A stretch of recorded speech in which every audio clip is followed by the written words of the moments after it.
Hello दोस्तों, welcome to ICM channel. आज हमसे डिस्कस करने वाले तीन स्टॉक के बारे में। पहला आपका होने वाला है ट्राइडेंट, दूसरा आपका होगा यहाँ पे मदरसन सुमी, जिसे हम सब अभी बोलते हैं आपका समदना मदरसन, और थर्ड आपका होगा टेक महिंद्रा। तो इस वीडियो को जरूर से अंत तक देखो, लेकिन उससे पहले आप इस चैनल को सब्सक्राइब कर सकते हो और इस वीडियो को लाइक करना यदि आपको ये वीडियो पसंद आए। तो चलो फिर डिस्कस करते हैं पहले यहाँ पे ट्राइडेंट के बारे में। अब देखो यहाँ पे जो पिछले मार्केट डे में लगभग आपको 2.5% तक यहाँ पे गेन देखने को मिला है, लेकिन मैं यहाँ पे ज़्यादा आपको टाइम वेस्ट नहीं करूँगा। यहाँ पे सिंपल तौर से मैं यहाँ पे बता दूँ, जो लोग यहाँ पे अभी सोच रहे हैं कि अभी क्या यहाँ पे फ्रेश एंट्री ले लें, या फिर जो लोग यहाँ पे सोच रहे हैं कि क्या हमसे यहाँ पे आपको एवरेज कर लें, ठीक है, और क्या फिर जो लोग सोच रहे हैं कि क्या लॉन्ग टर्म के लिए, तो देखो सबसे पहले आपका अभी फ्रेश एंट्री यहाँ पे मत लो, ठीक है। और जब आपको एवरेज करना है ना, तो यदि आपका बाइंग लेवल 60 हो या फिर आपका 50 से ऊपर हो, तो फिर यहाँ पे आप एवरेज कर सकते हो, लेकिन पूरा पैसा भी मत लगाना। जैसे कि मान लो यदि आपके पहले से 1 लाख रुपया है, तो अभी आप 1 लाख रुपया फिर से मत लगाओ। यहाँ पे कम से कम आप जो है 30 से 40 हज़ार रुपये पैसा लगा, क्योंकि तो मार्केट अभी बहुत ज़्यादा यहाँ पे आपका वोलेटाइल चल रहा है, तो शायद एक अच्छा मौका भी आपको देखने को मिल जाए। देखो कंपनी जो ट्राइडेंट है ना, अंदर से बहुत स्ट्रांग आपको देखने को मिलता है। हम सब कुछ यहाँ पे इसके बारे में जानेंगे भी, लेकिन मैं ये बता दूं कि डरने की जरूरत नहीं है। हाँ, स्टॉक बहुत ज़्यादा गिरावट हो चुका है, उसकी वजह क्या होता है जानते हो आप लोग? आपको ये चीज़ नहीं चेक नहीं करते हो कि स्टॉक कितना ज़्यादा यहाँ पे उठा है। यानी कि लगभग आपको एक साल में जहाँ पर इसका प्राइस जो था आपका 10 से 15 रुपया था, वो बढ़कर आपको जाता है 60 प्लस। तो आपको ये तो देखना है कि क्या ये ग्रोथ आपका क्या एक सही ग्रोथ है, और उसी की वजह से स्टॉक अभी यहाँ पे करेक्ट हो रहा है। और जहाँ तक अभी आपको रुकेगा ना, जो एक करेक्ट पॉइंट होगा, उससे फिर आपको ऊपर या फिर नीचे जाते हुए दिखाई देगा। तो अभी आपको यहाँ पे वेट करना चाहिए फॉर द फ्रेश एंट्री। अब मैं यहाँ पे आपको बता दूँ कि जो आपका टेक्निकल लेवल आपके हिसाब से लगभग 35 प्लस या 34 प्लस, उसके ऊपर ही यहाँ पे आपको बाई करना है फॉर द शॉर्ट टर्म। अब शॉर्ट टर्म का मतलब ये है कि 1 मंथ या फिर 2 मंथ के लिए। बाकी लॉन्ग टर्म के लिए कंपनी का अंदर से फंडामेंटल स्ट्रॉन्ग देखने को मिलता है, तो इसके बारे में तुम जानेंगे ही, लेकिन मैं यहाँ पे सिंपल तौर से मैंने आपको बता दिया है। तो चलो हमसे कंपनी के बारे में कुछ जान लेते हैं। तो पहले यहाँ पे देख लो कंपनी का मार्केट कैप क्या है, करेंट प्राइस क्या है, हाई लो क्या है, स्टॉक का पी, ये सब तो एक आपका जो सिंपल आपको देखने को मिल जाता है नॉर्मल। लेकिन अब यहाँ पे आगे बढ़ोगे, कंपनी का बुक वैल्यू। अब इसका मतलब क्या? देखो इसका मतलब होता है कि यदि कंपनी डूब रही है, बर्बाद हो रही है, तो आपको एक शेयर के बदले कंपनी आपको कितना रुपया पे कर सकता है, तो यहाँ पे मिलेगा 7.5 रुपया पर शेयर। यानी कि आपका बाइंग लेवल 50 हो 60 हो कोई फर्क नहीं पड़ता, मिलेगा तो आपको जो टेक्निकल वाइज से 7.5 रुपया पर शेयर।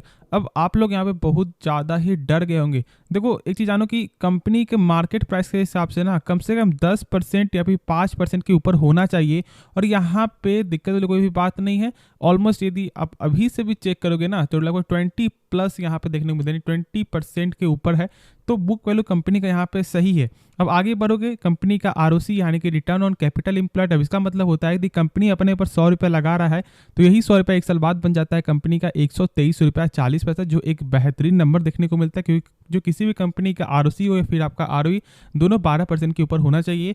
और साथ साथ यहाँ पे कंपनी का सेल्स में देखोगे, तो इसी की वजह से यहाँ पे गिरावट हुआ है। मैंने शुरू से बताया ना कि कंपनी का सेल्स चेक करो, यदि कंपनी का सेल्स आपको लगातार बढ़ते हुए दिखाई देगा, तो थोड़ा प्रॉफिट ही कम हो जाएगा ना, तो कोई ज़्यादा फर्क नहीं पड़ता। और उसी के कारण जो है यहाँ पे सेल्स थोड़ा कम हुआ है, इसी कारण यहाँ पे प्रेशर इतना ज़्यादा आपको देखने को मिल रहा है। और जानते हो कि बीच में आपको फायर वायर जो आपको लगा था, तो इसके कारण कहीं ना कहीं प्रेशर है। लेकिन यदि आप चेक करोगे ना, तो आपका ईयर ऑन ईयर के बेसिस से फिलहाल अभी एक क्वार्टर बाकी है, और मेरे हिसाब से जो पिछले ईयर का जो रिकॉर्ड है वो यहाँ पे आपका ब्रेकडाउन हो जाएगा। तो आराम से यहाँ पे आप कंपनी को, इस ईयर को आप यहाँ पे होल्ड करके चल सकते हो। अब देखो इस वीडियो में आपको 3 स्टॉक है, इसलिए मैं ज़्यादा पूरा आपको फंडामेंटल यहाँ पे नहीं बता पाऊंगा, लेकिन मैं शॉर्ट बता दूँ कि कंपनी कैश फ्लो भी यहाँ पे सही दिखने को मिलता है, कि कंपनी जो भी सामान बेच रही है उसका पैसा भी रिटर्न आपको आ रहा है। तो दिक्कत वाली आपका कोई भी बात नहीं है, आराम से आपको यहाँ पे होल्ड करके चलना है। तो चलो फिर हमसे नेक्स्ट स्टॉक के बारे में डिस्कस करते हैं। तो हमसे यहाँ पे बात करने वाले हैं आपको डायरेक्ट ही समदना मदरसन के बारे में। अब देखो इसके बारे में एक चीज़ आपको बता दूं, ठीक है, टेक्निकल वाइज से अभी आपको वेट करना है, क्योंकि जब तक इसका लेवल आपको 68 के ऊपर नहीं जाता है, तब तक अभी थोड़ा वेट कर लो। और जैसे ही 68 के लेवल के ऊपर यदि आपको सस्टेन करता है 3 से 4 दिन, यानी कि उसके ऊपर आपको यदि क्लोजिंग देता है, तो फिर यहाँ पे आप बाई कर सकते हो। टारगेट लगभग 75 से लेकर 80 का होगा, लेकिन आपको स्टॉप लॉस जरूर आपको मेंटेन करना है। और देखो ये मेरा एक आपका रिसर्च है, ठीक है मेरा, लेकिन आप खुद से एक बार इसके बारे में जानो समझो, उसके बाद ही कोई फैसला आप लेना। अब कंपनी देखो, इसका भी फंडामेंटल यहाँ पे सही दिखने को मिलता है, यानी कि कंपनी का कैश फ्लो यहाँ पे सही है, यानी कि कंपनी जो भी सामान बेच रही है उसका पैसा जो रिटर्न आपको आते हुए दिखाई दे रहा है। हाँ, कंपनी का आरओसी और आपका आरओई यहाँ पे खराब दिखने को मिलता है, यानी कि रिटर्न ऑन कैपिटल एम्प्लॉयड। अब इसका मतलब होता है ये कि कंपनी जो अपने पर 100 रुपये लगा रहा है ना, तो इसका यही 100 रुपये एक साल बाद 12 रुपया भी आपको नहीं बन रहा है। तो इसलिए यहाँ पे आपको आरओसी कंपनी का खराब है और साथ साथ आपका आरओई भी यहाँ पे खराब दिखने को मिलता है। अब एक चीज़ जान लो यहाँ पे कि कौन सा जो आपका सिंबल जो आपको सही दिखाता है, यानी कि आरओसी हो या फिर आपका आरओई, दोनों में कौन सा आपको सही दिखाएगा। तो एक चीज़ आप जरूर से ध्यान रख लो कि सही आपको हमेशा दिखाएगा आरओसी, ठीक है, यानी कि रिटर्न ऑन कैपिटल एम्प्लॉयड। क्योंकि देखो आरओई में होता क्या है ना कि इसमें डेप्ट को आपको इंक्लूड नहीं किया जाता है, लेकिन आरओसी में आपको डेप्ट भी आपको इंक्लूड होता है, शेयर कैपिटल प्लस आपका रिजर्व, तो सारे चीज़ को यहाँ पे जोड़कर वो नंबर आपको दिखता है, ठीक है। तो इसलिए ज़्यादातर फोकस करना आरओसी में, ये चीज़ आप जरूर यहाँ पे आप ध्यान रख लो। मार्केट कैप देखो कंपनी का लगभग 46,000 करोड़ का मार्केट कैप देखने को मिलता है, तो छोटी मोटी कोई कंपनी नहीं, एक बड़ी कंपनी है, मैं बोल सकता हूँ एक अच्छी कंपनी है। और साथ साथ ये और जान लो कि कंपनी अपने लगातार जो है नए नए कंपनी को बाई करते हुए दिखाई दे रही है, जो लॉन्ग टर्म के हिसाब से एक अच्छा, हमसे बोल सकते हैं एक अच्छा आपका शेयर होल्डर के लिए न्यूज़ है, ठीक है। तो आपको डरना नहीं है, होल्ड करके चलना है, और जो मैंने बताया है उस चीज़ को जरूर आप फॉलो कर सकते हो, लेकिन एक बार खुद से आप जो है रिसर्च कर लेना तो बेहतर होगा। क्योंकि देखो किसी के कहने पे यदि बाय सेल करोगे ना तो रिस्क आप ही का बढ़ जाएगा, और मैं ये नहीं चाहता कि आपका पैसा यहाँ पे फंस जाए। तो यदि मैं बता रहा हूँ तो खुद से एक बार इसके बारे में जो समझो, नहीं तो आप 5 लोगों से और बात कर सकते हो, तो फिर उसके बाद ही कोई डिसीजन लेना। तो अब से यहाँ पे बात करने वाले टेक महिंद्रा के बारे में, और यदि आप चेक करोगे टेक महिंद्रा का जो पी है ना वो लगभग आपको 18.5 का देखने को मिलता है, जो एक शानदार पी है। अब मैं यहाँ पे इसलिए दिखा रहा हूँ कि बहुत से लोग यहाँ पे जानना चाहते हैं कि कौन से एक ऐसी कंपनी है जिसका भी आपका वैल्यूएशन भी सही है और लॉन्ग टर्म के लिए स्टॉक एक अच्छा खासा ग्रोथ आपको दिखा सकता है। तो मेरे हिसाब से टेक महिंद्रा एक अच्छा शेयर है, क्योंकि तो कंपनी का यहाँ पे फंडामेंटल भी स्ट्रॉन्ग देखने को मिलता है और साथ साथ इसका लॉन्ग टर्म का विजन भी है, तो डरने वाली कोई बात नहीं है। लेकिन हाँ, शॉर्ट टर्म के लिए मैं बता दूं, जो लोग यहाँ पे सोच रहे हैं बाई करने के लिए टेक महिंद्रा के बारे में अभी, तो आपको स्टॉप लॉस जरूर ध्यान रखना है, यानी कि 1050 का लेवल ध्यान रख लो। यदि इस नीचे स्टॉक यदि आपको क्लोजिंग दे देता है तो फिर इसका जो गिरावट आपका ज़्यादा बढ़ते हुए दिखाई देगा, लेकिन जब तक इसके ऊपर रहेगा तो लगभग 1200 तक भी आपको ये स्टॉक जो है आ सकता है फॉर द टेक्निकल विजन। हाँ, एक टारगेट भी आपको आते हुए दिखाई दिया था आपका लगभग 1200 कुछ रुपया का, और एक नीचे का भी आपको टारगेट मिला था जो दिए थे ICICI डायरेक्ट ने लगभग 995 रुपया का। तो ये सब टारगेट आपको मिलते हुए दिखाई देगा, तो इसमें ज़्यादा पैनिक आपको नहीं होना है। लोग यहाँ पे पैनिक आपको जो हो जाते हैं कि नहीं ये स्टॉक आपको, जब आपको टारगेट मिल गया डाउन का तो स्टॉक भी डाउन जाएगा, ऐसा बिल्कुल नहीं होता, ठीक है। लगभग 10 में से यहाँ पे मान लो 8 या 7 बार सही हो जाएगा, बाकी के 3 बार गलती हो जाएगा, तो फिर लॉस आप ही का हो जाएगा।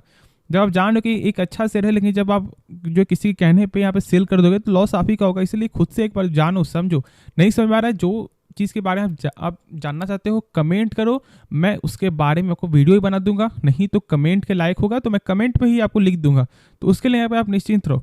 अब देखो कंपनी के जब चेक करोगे 5 साल का रिटर्न तो लगभग 62% का कंपनी आपको रिटर्न यहाँ पे दिखा रहा है। और यदि यहाँ पे प्राइस में चेक करोगे तो लगभग जहाँ पे ये स्टॉक कितना ज़्यादा यहाँ पे गिरावट में आपको आ चुका था, 500 से लगभग आपको रेंज से यहाँ पे आपका 1500 तक जाते हुए दिखाई दे रहा है। बहुत से लोग यहाँ पे आपको जो 1700 में यहाँ पे बाई किए होंगे, और देखो कि यहाँ पे क्या हुआ है, यहाँ पे एक आपको रैली किया, फिर अभी डाउन जा रहा है और स्टॉक अभी यहाँ पे करेक्ट हो रहा है। तो ये करेक्ट में क्या होता है, नहीं तो ऊपर जाएगा और नहीं तो नीचे जाएगा। तो इसलिए मैंने यहाँ पे लेवल आपको बता दिया, उस लेवल को जरूर आपको ध्यान रखना है, जिसे अभी हमसे यहाँ पे क्या बोलते हैं, साइडवेज स्टॉक चल रहा है। जो लोग यहाँ पे ट्रेडिंग करें उनको मालूम है साइडवेज का मतलब क्या होता है, यानी कि जो आपको लगातार जो स्टॉक का जो चार्ट है ना वो आपका रेजिस्टेंस और सपोर्ट के बीच में ही ट्रेड करते हुए दिखाई दे रहा है। अब जब तक इसका ऊपर का लेवल आपका क्रॉस नहीं करेगा तब तक स्टॉक ऊपर नहीं जाएगा, और जब तक आपका जो स्टॉक आपको सपोर्ट जो नहीं तोड़ेगा तो फिर जो स्टॉक आपका जो नीचे नहीं जाएगा। तो यही चीज़ आपको यहाँ पे ध्यान रखना है। और बाकी मैंने कंपनी के बारे में शॉर्ट में सारा कुछ मैंने बता दिया है, तो होप ये वीडियो पसंद आया होगा। बाकी आप जो स्टॉक के बारे में जानना चाहते हो फॉर द फंडामेंटल व्यू से तो आप कमेंट जरूर करो। तो चलो इस वीडियो को अंत करते हैं, लेकिन उससे पहले आप इस चैनल को सब्सक्राइब कर सकते हो और इस वीडियो को लाइक करना यदि आपको ये वीडियो पसंद आए। तो मिलते हैं नेक्स्ट वीडियो में, तो तब तक के लिए धन्यवाद।